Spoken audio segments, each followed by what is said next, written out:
भगवान श्री कृष्ण को भगवान विष्णु के 8वें अवतार के रूप में और अपने आप में सर्वोच्च भगवान के रूप में पूजा जाता है।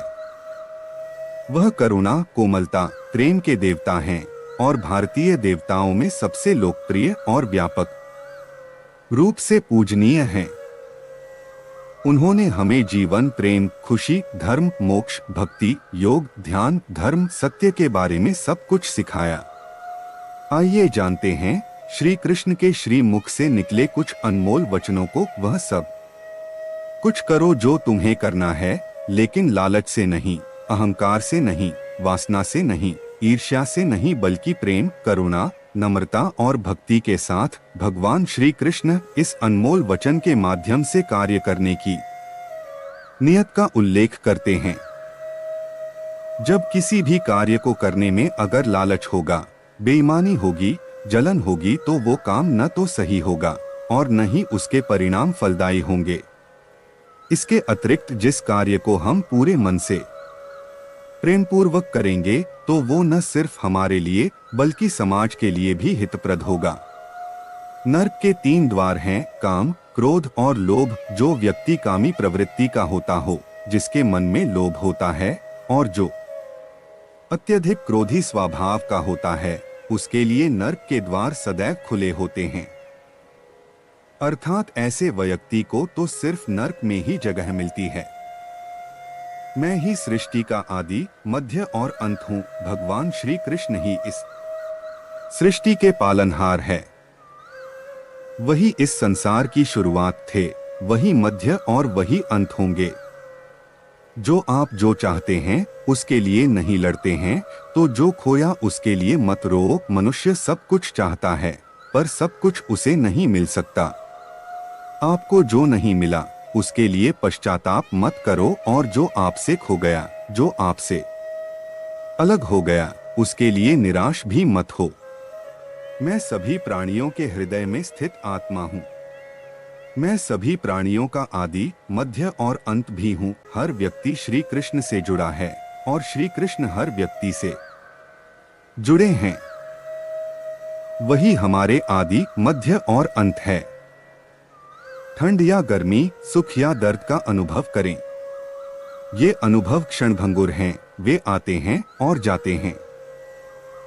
उन्हें धैर्यपूर्वक सहन करें। समय एक सा नहीं रहता। आज दुख है तो कल सुख भी आएंगे, और सुख के बाद दुख भी आना स्वाभाविक है। आपको पूरे धैर्य और श्री कृष्ण पर विश्वास के साथ अपना जीवन निर्वाह करना चाहिए। सत्य कभी नष्ट नहीं हो सकता। अच्छा करने से नहीं डरना चाहिए। लोग अक्सर सच कहने से बचते हैं या डरते हैं, पर सत्य कभी छुप नहीं सकता और न ही कभी मिट सकता है। कितना भी छुपा ले, पर सच तो उजागर हो ही जाएगा। इसलिए जो बात सच पर आधारित हो, उसे करने या कहने और मानने से कभी नहीं डरना चाहिए। इस शरीर का मोह मत करो। यह तो माटी है, माटी में मिल जाएगा। अमर तो आत्मा है, जो परमात्मा में मिल जाएगी। लोग अपने शरीर को सुंदर बनाने में लगे रहते हैं, पर आत्मा की सुंदरता शरीर की सुंदरता से कहीं ज्यादा महत्वपूर्ण है।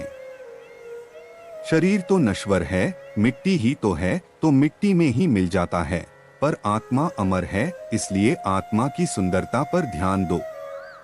जो हुआ अच्छा हुआ, जो होता है अच्छे के लिए होता है।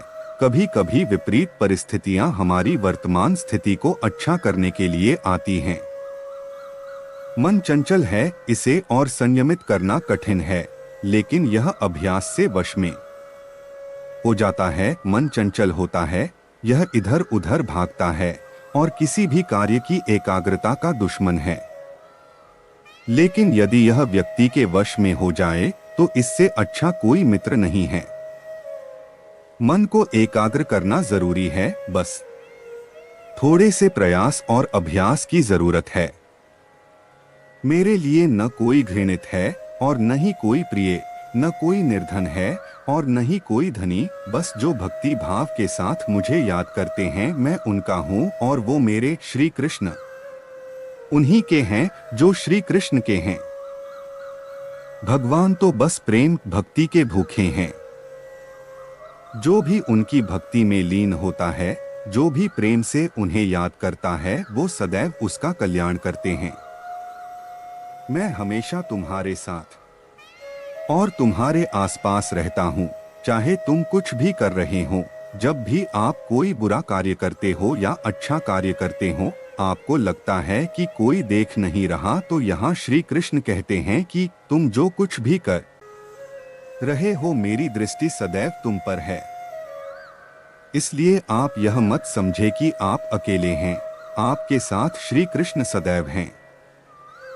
जो कुछ हुआ अच्छे के लिए हुआ, जो हो रहा है अच्छे के लिए हो रहा है, जो होगा वह भी अच्छे के लिए ही होगा। जो कुछ हुआ अच्छे के लिए हुआ, जो हो रहा है अच्छे के लिए हो रहा है, जो होगा वह भी अच्छे के लिए ही होगा। तो सकारात्मक रहो और अपना कर्म करो। आप वही हैं जिसमें आप विश्वास करते हैं, आप वह बन जाते हैं जो आप मानते हैं कि आप बन सकते हैं। हमारी सफलता और असफलता इस बात पर निर्भर करती है कि हम खुद पर कितना विश्वास करते हैं। व्यक्ति जो चाहे बन सकता है, यदि पूरे विश्वास के साथ अपने लक्ष्य पर लगातार चलता रहे। जिस इंसान के चारों तरफ नकारात्मक लोग रहते हैं, उस इंसान का मंजिल से भटक जाना तय है। कहते हैं मन के हारे हार है और मन के जीते जीत। जिस प्रकार सकारात्मक विचारों से सफलता मिलती है, उसी प्रकार नकारात्मक विचार असफलता के मार्ग की ओर अग्रसर करते हैं। क्योंकि जैसा हम सोचते हैं वैसे ही हम बनते जाते हैं, और अपने विचारों के माध्यम से ही हमें नकारात्मक और सकारात्मक परिणाम मिलते हैं। अपने अनिवार्य कर्तव्य का पालन करें, क्योंकि क्रिया वास्तव में निष्क्रियता से बेहतर है। मनुष्य ही एक ऐसा प्राणी है जो कर्म करता है, इसलिए कर्म करना प्रत्येक व्यक्ति का धर्म भी है। कर्म कार्य करने वाला व्यक्ति ही कर्मवीर कहलाता है। इसलिए कार्य करते रहना खाली बैठे रहने से हमेशा बेहतर होता है। जहां भी सभी मनुष्यों के स्वामी कृष्ण हैं और जहां अर्जुन सर्वोच्च धनुर्धर हैं, वहां भी निश्चित रूप से ऐश्वर्य, विजय, असाधारण शक्ति और नैतिकता होगी। श्री कृष्ण विष्णु जी के 8वें अवतार, जगत के पालनहार और धनुर्धनों में श्रेष्ठ अर्जुन जहां होते हैं, वहां निश्चित ही विजय, असाधारण शक्ति और नैतिकता होती है। समय हमेशा चलता रहता है, कभी रुकता नहीं। यदि आज बुरा समय है तो कल अच्छा होगा। इसलिए आप बिना किसी स्वार्थ के सिर्फ कर्म कीजिए, फल समय खुद देगा। न तो समय रुकता है और न ही एक सा रहता है। बुरा समय हो या अच्छा समय बदलता जरूर है।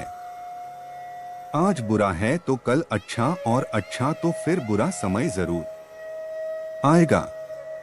सुख के बाद दुहक और दुहक के बाद सुख आते जाते रहते हैं। इसलिए इस पर हमारा कोई वश नहीं है, लेकिन कर्म पर हमारा वश जरूर है। आप सिर्फ कर्म करिए, फल की चिंता किए बगैर। समय आने पर फल जरूर मिलेगा।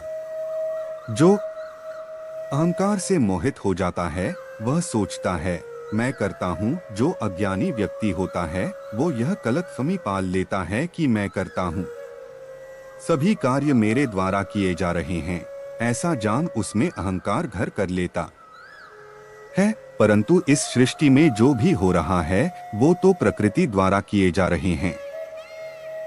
अज्ञानता के कारण व्यक्ति में जो मैं का अहंकार जन्म ले लेता है तो उसका पतन होना निश्चित है। मैं किसी का भाग्य निर्माण नहीं करता, हर व्यक्ति अपना भाग्य स्वयं बनता है। श्री कृष्ण कहते हैं कि वो किसी के भी भाग्य के निर्माता नहीं है, व्यक्ति खुद ही अपना भाग्य लिखता है। आप जैसा बीज बोएंगे आप वैसी ही फसल भी काटेंगे। आप जैसा कर्म करेंगे आपको वैसे है परिणाम मिलेंगे। यदि विद्यार्थी मन लगाकर पढ़ाई करेंगे तो परीक्षा में सफल होंगे। इसलिए हर व्यक्ति का भाग्य तभी बदलेगा जब वो ऐसे कर्म करेगा। पृथ्वी, जल, अग्नि, वायु, आकाश, मन, बुद्धि और अहंकार, ये मेरी प्रकृति के 8 विभाग हैं। जो कुछ भी है वो वर्तमान में है, जो बीत गया है वो नहीं आएगा, और जो आने वाला है उसकी चिंता नहीं, बल्कि खुले हाथों से इसका स्वागत करें। भ्रम और संदेह से परे, जब आप भगवान से प्यार करते हैं तो आप हर चीज से प्यार करते हैं। मन उन लोगों के लिए दुश्मन की तरह काम करता है जो इसे नियंत्रित नहीं करते हैं, और जिसने अपने मन को जीत लिया है उसके लिए मन सबसे अच्छा मित्र है। क्रोध में इंसान भ्रमित हो जाता है और भ्रम से बुद्धि व्यग्र डिस्टर्ब्स हो जाती है, और अपने गलत फैसले के चलते उसका पतन, डाउनफॉल शुरू हो जाता है। जो कर्म में अकर्म देखता है और अकर्म में कर्म देखता है, वह मनुष्यों में बुद्धिमान होता है। आप केवल कर्म के हकदार हैं, उसके फल के कभी नहीं। मनुष्य अपने विश्वास से निर्मित होता है। जैसा वह मानता है वैसा ही वह है। आत्मा विनाश से परे है। कोई भी उस आत्मा का अंत नहीं कर सकता जो अनंत है।